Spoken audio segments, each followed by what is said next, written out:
کے دانے ہیں، سبحان اللہ، اور عقیدہ یہ ہے کہ جھوٹ بول سکتا۔ اب آپ بتائیں، جھوٹ عیب ہے، یقیناً عیب ہے، سبحان اللہ کہہ رہا ہر عیب سے پاک، اور حقیقت کہہ رہی ہے کہ عیب دار مان ہے۔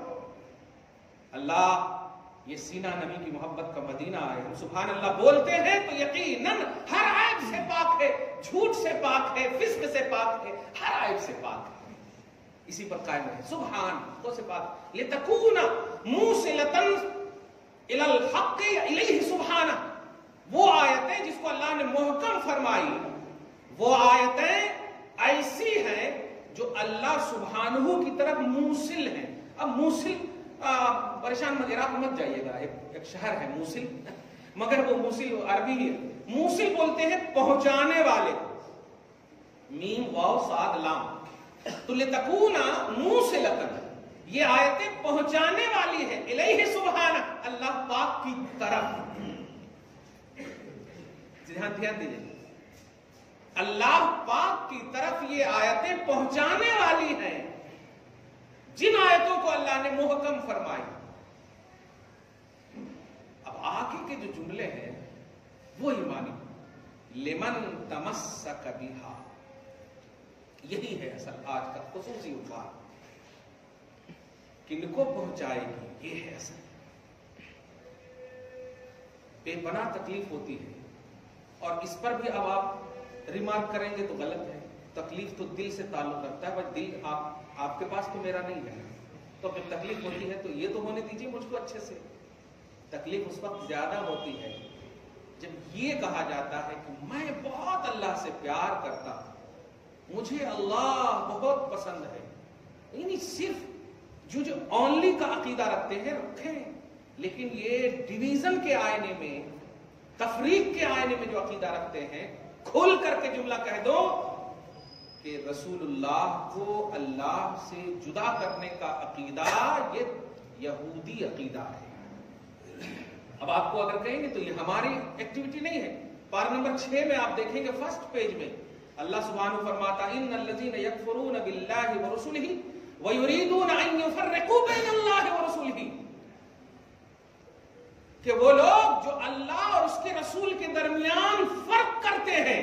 جملے پہ غور کر رہے ہیں، یا اللہ کہہ رہا ہے، اب آپ لوگ فرق نہیں کرنا تو کیا ایک ہی مان لینا، تو اللہ سے پوچھو، میں نہیں بول رہا ہوں، میں تو یہ بولوں گا قسم خدا کی میرا محمد خدا نہیں ہے مگر خدا سے جدا نہیں، عقیدہ یہ، کیونکہ جب قرآن کہا ہے تو اس کا ایکسپلینیشن صحیح ہونا چاہیے، اس کی تعریف، اس کا تعارف صحیح ہونا چاہیے۔ جب اللہ کہہ رہا ہے کہ جو لوگ اللہ رسول کے درمیان فرق کرتے ہیں، یفرقوا بین اللہ ورسولہ، یفرقوا تفریق سے ڈیوائڈ کرتے ہیں، تو ڈیوائڈ کا عقیدہ نہیں ہونا چاہیے، محبت کا عقیدہ ہونا چاہیے، ربط و تعلق کا عقیدہ ہونا چاہیے۔ خدا نہیں ہے محمد، لیکن جدا کرنے کا بھی تمہیں حق نہیں ہے، یہ رب کا فرمان ہے، رب کا فرمان ہے، سبحان اللہ۔ تو تمسک مجھے سمجھانا کن کے لیے ہے یہ موصل، آیات قرآنیہ محکمہ، ٹھوس جو آیتیں ہیں، جو اللہ کی یکتائی پر دلیل ہیں، جو ذات خدا کا پتہ دیتی ہیں، وہ آیتیں کن کے لیے ہیں؟ پہنچانے والی، منزل مقصود تک، اللہ تک پہنچانے والی، تو لمن تمسک بہا، ان کے لیے ہے جو ان آیتوں کے ساتھ تمسک کرے۔ اب تمسک کو سمجھانا ہے مجھے آج، تا میم سین کاف، یہ، اور ایک لفظ عربی میں آتا ہے جو پارہ نمبر 3 میں بھی پڑھے ہوں گے، وَاعْتَصِمُوا بِحَبْلِ اللَّهِ جَمِيعًا، جس کا مصدر ہوتا ہے اعتصام، الف عین تا صاد الف میم، اعتصام، دونوں کا معنی ہوتا ہے چمٹنا، چپکنا، چمٹنا، بالکل لگ جانا، چمٹ جانا۔ وَاعْتَصِمُوا بِحَبْلِ اللَّهِ جَمِيعًا، اللہ کی رسی کے ساتھ چمٹ جاؤ۔ اب چمٹنے کا مفہوم یہ ہوتا ہے کہ الگ ہو گئے تو چمٹنا نہیں ہے، چمٹنا نہیں کہ دیکھیے نا بھائی ہمارے والد 10 آدمی کے سامنے کھڑے ہو، ہم دوڑتے ہوئے جا کر کے ان سے چمٹ گئے تو 9 لوگ کہیں گے واہ کیا چمٹا ہوا، اور اگر الگ ہو گئے تو نہیں بولیں گے کہ چمٹا ہوا ہے۔ چمٹنا اسے کہتے ہیں جب چمٹے ہوئے ہو، تو تمسک اور اعتصام یہی ہے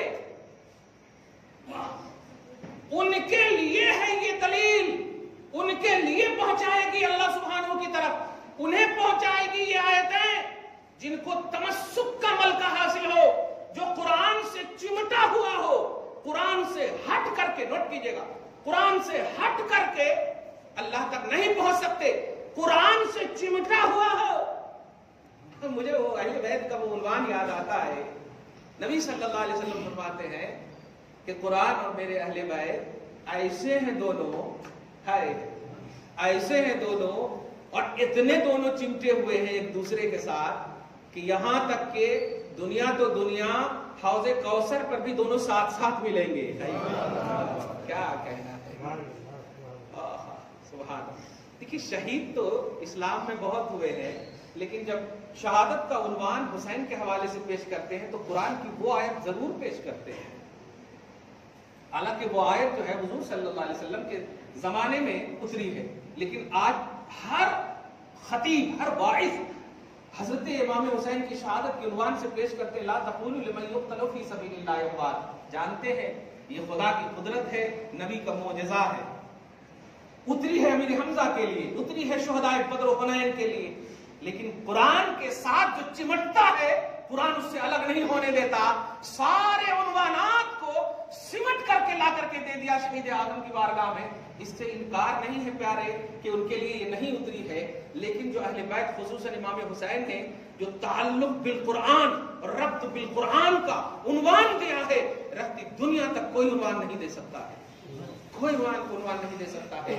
قرآن کے تحفظ کے لیے جو کربلا میں اپنے آپ کو، اپنے اہل و عیال کو، اقربا کو قربان کیا ہے، کوئی نہیں دے سکتا ہے۔ یہ شہادت، مطلب شہادت عظما کے ساتھ ساتھ شہادت نہائیہ بھی ہے۔ اب ایسی شہادت کسی کو نہیں مل سکتی، شہید تو ہو سکتے ہیں، ایسی شہادت اب کسی کو نہیں مل سکتی۔ درود شریف پڑھیں، اللہم صلی علی محمد وعلی آل محمد وبارک وسلم صلی اللہ تعالی علیہ وسلم۔ آپ سنیے گا جو بولنے جا رہا ہوں، تمسک جو کرے گا، چمٹے گا، اس کے لیے دلیل۔ اب یہاں پر بھی ہاں وہ پورا ایک فرقہ، ہاں ہم تو بالکل قرآن سے کبھی الگ نہیں ہوتے، قرآن قرآن قرآن، ماشاءاللہ الحمدللہ۔ یاد رکھیے گا چمٹنے کے لیے فہم ضروری ہے، چمٹنے کے لیے علم ضروری ہے، چمٹنے کے لیے نالج ضروری ہے۔ کیوں؟ اس لیے کبھی مثال دیا میں نے کہ 10 آدمی کھڑے ہیں، اس میں میرا ایک باپ ہے، اب میں کسی سے نہیں چمٹوں گا، میں جس کو اپنا باپ جانتا ہوں اسی سے چمٹوں گا۔ تو چمٹنے کے لیے نالج اور علم ضروری ہے۔ قرآن اور بات تفسیر میں فرماتے ہیں سورہ ہود کی کہ لمن تمسک بہا، کہ جو آیات قرآنیہ سے چمٹے گا، تمسک کرے گا، ان کے لیے وہ منزل مقصود تک پہنچے گا، وہ خدا تک پہنچے گا۔ تو چمٹنے کی جب نالج ضروری ہے تو پوچھیے آیات قرآنیہ سے کیسے چمٹوں؟ ارے مجھے تو بولنے آ رہا ہے، میں تو سمجھ رہا ہوں، لیکن تم بھی تو بتا، تو سمجھا کیسے، کیوں؟ تو قرآن کی آیتیں مکمل آپ کی پھر رہبری کرے گی، وہ خاموش بولنے والی آیت خود کہے گی۔ نہیں پڑھا لو انزلنا هذا القرآن على جبل لرأيته خاشعا متصدعا من خشية اللہ، کہ اگر یہی یعنی میں پہاڑ پر اترتا، پہاڑ پر اترتا، رب کہہ رہا ہے کہ قرآن کو پہاڑ پر اتارتا تو تم تو خیر چھوٹا سا پتھر بھی مارے تو کچلے چلے جاؤ گے، اتنی تو طاقت ہے نہیں، وہ طاقتور پہاڑ پر اترتا تو چمٹنے کی صلاحیت نہیں رکھتا، ریزہ ریزہ ہو جاتا، ریزہ ریزہ، لرأيته خاشعا متصدعا من خشية اللہ، تو اللہ کے خوف سے وہ ریزہ ریزہ ہو جاتا۔ تو آپ ذرا سوچ، پوری طرح سوچ، فہم ہے، عقل ہے، شعور ہے، اے چمٹنے والے سوچ تو صحیح کہ یہ پہاڑ پر اترنے والا قرآن پہاڑ کو ریزہ ریزہ کر دیتا تو یہ اترا کہاں؟ سوچ، اترا کہاں؟ اور جہاں اترا وہاں ریزہ ریزہ ہوا یا چمٹا رہا؟ ریزہ ریزہ رہا یا چمٹا رہا؟ دل نے جواب دیا، لتک علی قلبک لتکون من المنذرین، نزل بہ الروح الامین، روح الامین جبریل علیہ السلام آئے، قلب مصطفیٰ پر اترا یہ کلام، ریزہ ریزہ نہیں، ایسا چمٹا ہے کہ قرآن کہہ رہا قد جاءکم من اللہ نور وکتاب مبین۔ اے قرآن، واہ واہ واہ، اے قرآن جس سے تو چمٹا ہے، میں نے یہ انتخاب کیا ہے، یہ ریزہ ریزہ نہیں، اب تو اس کے بغیر اور یہ تیرے بغیر نہیں رہ سکتا، یہ اس کے بغیر اور تیرے بغیر نہیں رہ سکتا کہ اب تجھے سمجھنے کے لیے، اب تجھ سے چمٹنے کے لیے اب دعوی ذکر کی ضرورت نہیں، دعوی تلاوت کی ضرورت نہیں، دعوی قرأت کی ضرورت نہیں، تمسک کی ضرورت ہے، اور تمسک کے لیے فہم کی ضرورت ہے، اور فہم کے لیے پہاڑ کو ریجیکٹ کر کر قلب مصطفیٰ میں آنا پڑے گا، قلب مصطفیٰ میں آنا پڑے گا کہ یہ قلب ہے جس نے قرآن کو چمٹایا ہے اور اسی قلب سے ہم تک پہنچا ہے۔ کھل کر بات سمجھ میں آ گئی ہے کہ ان کے لیے ہے، ان کے لیے یہ دلیل ہے جو تمسک کا ملکہ رکھتے ہو، جو چمٹنے کا ملکہ رکھتے ہو، اور ایک چمٹنے والے تیرا رون سکن ہے، پہلا رون قلب مصطفیٰ ہے، پہلا رون قلب مصطفیٰ ہے۔ تمہارا فہم بعد کا ہے، تمہاری عقل و شعور بعد کی ہے۔ اول ما خلق اللہ نوری، محمد عربی مکمل اول ہے، اس لیے اب تمسک۔ اچھا ایک اور بات یہاں پر دیکھیے گا، درود شریف پڑھیں، اللہم صلی علی محمد وعلی آل محمد مبارک وسلم۔ تو ہے وہ غوث کے غوث شیدا تیرا، سبحان اللہ۔ بڑی اہم بات آئی، لمن تمسک بہا، اس لفظ پہ غور کیجیے، لمن قرأ بہا، لمن ذکر بہا، لمن تلا بہا نہیں فرمایا۔ ان کے لیے ہے جو ان کو ذکر کرے، ان کے لیے ہے جو آیتوں کو تلاوت کرے، ان کے لیے ہے جو قرأت کرے، نہیں، ان کے لیے ہے جو چمٹ جائے، ان کے لیے ہے۔ آپ چمٹنے کا ایک اور مفہوم بتاؤ۔ دل سے چمٹنے کو چمٹنا کہتے ہیں۔ بھائی آپ کا چہرہ اس طرف ہو، میرا چہرہ اس طرف ہو، اور ٹچ بھی ہو نا تو چمٹنا نہیں بولتے، چمٹنے کے لیے دل بولتے ہیں۔ محسوس کیجیے ان باتوں کو، میں شہپارے پیش کر رہا ہوں، سب کو جمع کیجیے گا نا تو تصویر کے دانے بن جائیں گے، محبت کی تصویر کے دانے۔ صحیح کہہ رہا ہوں، چمٹنے کے لیے دل ضروری ہے۔ ہاں فرمایا کہ جو ان سے چمٹے۔ اچھا کیوں چمٹے، کیوں ٹچ ہو؟ کیونکہ یہ قلب مصطفیٰ سے ٹچ ہو کر آئے، فیوز، برکات، یہ ساری چیزیں۔ اور کیا کہا؟ جو تلاوت کرے، قرأت کرے، جو ذکر کرے۔ مجھے بھی قرآن آتا ہے، قرآن بھی پڑھو، تم بھی پڑھ سکتے، اور سورہ قمر کی تو تلاوت کر کے اپنی کمر توڑے ہوئے ہیں۔ سورہ قمر میں 3-4 جگہ میں لقد یسرنا القرآن للذکر فہل من مدکر، لقد یسرنا القرآن للذکر فہل من مدکر۔ تحقیق کے قرآن کو ہم نے آسان کر دیا ہے ذکر کرنے والوں کے لیے۔ تو قرآن is easy, Quran is easy, تو آج کلیئر کہہ دو، قرآن تلاوت کے لیے، ذکر کے لیے، قرأت کے لیے تو ایزی ہو سکتا ہے، لیکن فہم قرآن کے لیے یہ ایزی نہیں ہے۔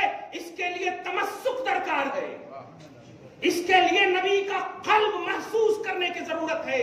قلب مصطفیٰ اگر فکر میں نہ ہو تو قرآن فہمی نہیں ہو سکتی۔ ذکر قرآن تو کر سکتے ہو، تلاوت قرآن کر سکتے ہو، اور سنو آج کلیئر کہہ دو صحیح مسلم کی روایت سے، مجھے وہ روایت یاد آتی ہے، خارجیوں نے قرآن کی تلاوت کی تھی، خارجیوں نے قرآن کی تلاوت کی تھی، سورہ یوسف کی آیت پیش کی تھی، جب حضرت علی کرم اللہ تعالی وجہ الکریم کی تحکیم کا مسئلہ، یعنی حاکم بنانے اور جج بنانے کا مسئلہ جب تمام محبان علی نے تمام سہمتی سے پیش آیا تو خارجیوں نے، خروج کرنے والوں نے، بغاوت کرنے والوں نے ببانگ دہل تلاوت قرآن کیا، قرآن کی آیت کی تلاوت کی، اور کہا ان الحکم الا للہ لا حکم الا، ارے جلوس نکالا تھا ان لوگوں نے، جلوس نکالا تھا۔ قرآن میں ہے، دھیان دیجیے گا، قرآن میں ہے، تلاوت کیوں نہیں کرتے؟ یہ جملے تھے ان کے، قرآن میں ہے، پڑھتے کیوں نہیں؟ قرآن میں ہے، ذکر کیوں نہیں کرتے؟ قرآن میں ہے، یاد کیوں نہیں کرتے؟ ان الحکم الا للہ، جج صرف اللہ ہوگا، فیصلہ صرف اللہ کا چلے گا، حکم کو صرف اللہ کا ہوگا، حاکم صرف اللہ ہے، ہم علی کی تحکیم، علی کی حاکمیت تسلیم نہیں کرتے۔ جب حضرت علی کی بارگاہ میں ہے بات پیش ہوئی تو حضرت مولا کائنات رضی اللہ تعالیٰ عنہ وکرم اللہ وجہ الکریم، یہ ضرور یہاں پر پڑھا کیجئے، کیونکہ ان لوگوں نے کہا تھا سود اللہ وجہ الوجہ، کہ سود اللہ، اللہ تعالیٰ علی کے چہرے کو کالا کرے، تو آواز آئی کرم اللہ وجہ الکریم، اللہ تعالیٰ علی کے چہرے مکرم کو معظم بنائے، مکرم بنائے۔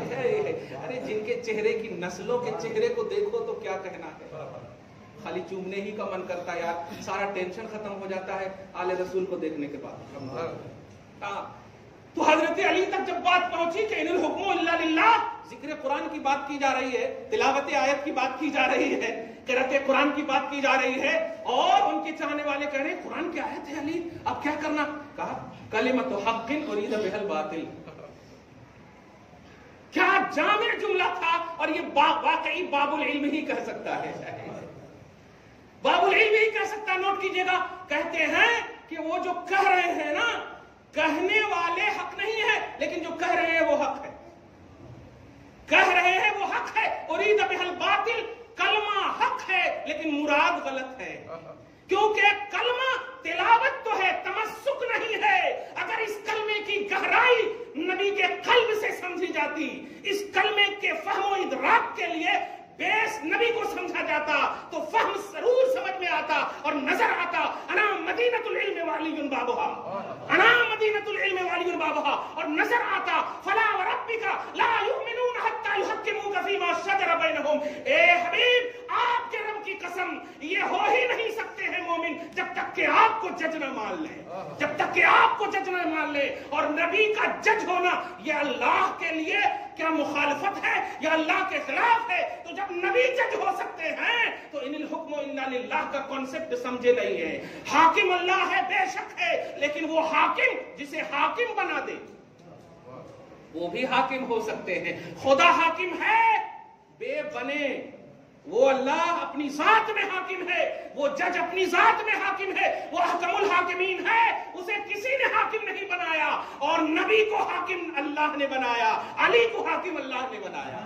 بات حق ہے، مراد غلط ہے۔ لمن تمسک بہا، یہ آیات قرآنیہ ان کے لیے دلیل ہے، ان کو خدا تک پہنچائے گی، ان کے لیے موصل کا کام کرے گی، جو تمسک کرتا ہو، جو قلب مصطفیٰ کے تصور میں تلاوت کرتا ہو، جو قلب مصطفیٰ کی سوچ میں ذکر کرتا ہو، جو مصطفیٰ کے آئینے میں قرآن فہمی کا دعویٰ کرتا ہو، ان کے لیے یہ دلیل ہے، ان کے لیے یہ موصل ہے، ان کے لیے اللہ تک پہنچنے کا ذریعہ ہے۔ نہیں تو ہرگز نہیں۔ جب کل علی کے سامنے رہنے والے نہ پہنچ سکے خدا تک، کیونکہ صرف تلاوت قرآن ہے، صرف ذکر قرآن ہے، صرف قرأت قرآن ہے، تمسک بالقرآن نہیں ہے۔ تمسک بالقرآن کے لیے فکر مصطفیٰ ضروری ہے، نظریہ مصطفیٰ ضروری ہے، سوچ مصطفیٰ کی ضروری ہے، قلب مصطفیٰ کا سوچنا، نبی صلی اللہ علیہ وسلم کی طرف سے ہو کر کے آنا۔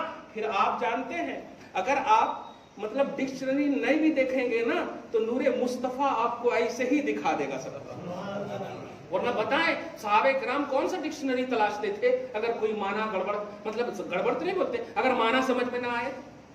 بلکہ کبھی کبھی تو ایسا ہوا، اب سورہ بقرہ کی ایک آیت جلدی سے پیش کر دوں۔ سورہ بقرہ میں آیت نمبر 194 میں، یا سورہ بقرہ میں پارہ نمبر 1 ہی میں دیکھیں کہ ایک صحابی، ان کو مطلب سمجھ میں نہیں آ رہی۔ اب یہاں دھیان دیجیے گا، میں صحابہ کے مقابلے میں یہ بول رہا ہوں، ورنہ ان کے دھول کے برابر بھی نہیں ہے آپ، میں یہ کمپیریزن کر کے سمجھا دے رہا ہوں کہ ان کو سمجھ میں نہیں آئے تو کہا یا رسول اللہ ایک بار اور بولیے نا، بولتے ہیں ایک بار اور بولیے نا، ایک بار اور بولیے۔ اب آج کل کے ٹیچر ہیں تو اللہ کا کرم کرنا ہو، بول دیے تو نہیں ٹیوشن میں پڑھا دوں گا، یہاں چلتا ایسا۔ نبی صلی اللہ علیہ وسلم سے عرض کرتے یا رسول اللہ ایک بار اور بولیے نا، تو اس سے پہلے کہ ایک بار اور بولنے کا جواب ملتا ہے، ایک آیت اتر گئی، ہائے ہائے سبحان اللہ۔ ذرا غور کیجیے گا، دیکھیے ڈکشنری ذرا دیکھیں، یہ نہیں کہا جاؤ ڈکشنری میں دیکھ لینا، نہیں سمجھ میں آئے تو دیکھ لینا، یعنی انداز دیکھیں قلب مصطفیٰ کے احساس میں، نور نظر مصطفیٰ کے احساس میں، فکر مصطفیٰ کے احساس میں صحابہ سمجھنے کی کوشش کرتے تھے۔ یہ نہیں کہتے تھے جب آپ نے کہہ دیا تو ہے نا بعد میں سمجھ لوں گا، نہیں نہیں نہیں، آپ سمجھائیے نا، آپ سمجھائیے نا۔ اور یہ تصور اتنا اچھا کہ اللہ پاک کہتا ہے یا ایھا الذین آمنوا لا تقولوا راعنا وقولوا انظرنا، اے ایمان والو بارگاہ رسالت میں سمجھنے کی کوشش کرتے ہو کرو، ٹھیک ہے، لیکن جب تمہیں رسول اللہ صلی اللہ علیہ وسلم کو مطلب یہ کہ سمجھنے کے لیے سیکنڈ راؤنڈ میں جملے کہنے ہو تو ادب کے جملے پیش کیا کرو، عام جملے استعمال نہیں کیا کرو، کہا کرو یا رسول اللہ انظر حالنا، سبحان اللہ، یا رسول اللہ انظر حالنا۔ میں دو بات یہاں پیش کرنا چاہتا ہوں کہ یہاں فہم قرآن تھا، خیال فہم قرآن تھا، قرآن فہمی کا خیال تھا، نبی کی طرف سے کچھ باتیں سمجھنے کا خیال تھا، لیکن اس کو اپنے سینس اور ڈکشنری پر نہیں چھوڑا، اپنے دارالفتہ اور لائبریری پر نہیں چھوڑا، مصطفیٰ کی فکر میں سمجھنے کی کوشش کی۔ رب نے اتنا اچھا اتار دیا ان کے لیے کہ آج پوری دنیا ان کو آئیڈیل بناتی ہے، پوری دنیا کے لیے وہ بیس آف ایمان ہے۔ یہی ہے راز جو تمسک کا غوث پاک نے پیش کیا۔ دعا کرتا ہوں اللہ تعالیٰ آج کی اس خصوصی بات کو قبول فرمائے، ہم سب کو تمسک بالقرآن کی توفیق نصیب فرمائے، پھر فہم قرآن آئینہ مصطفیٰ میں ہم سب کو عطا فرمائے۔ آمین بجاہ سید المرسلین وما علینا الا البلاغ المبین۔ جو سنت نہیں پڑھ سکے سنت پڑھو۔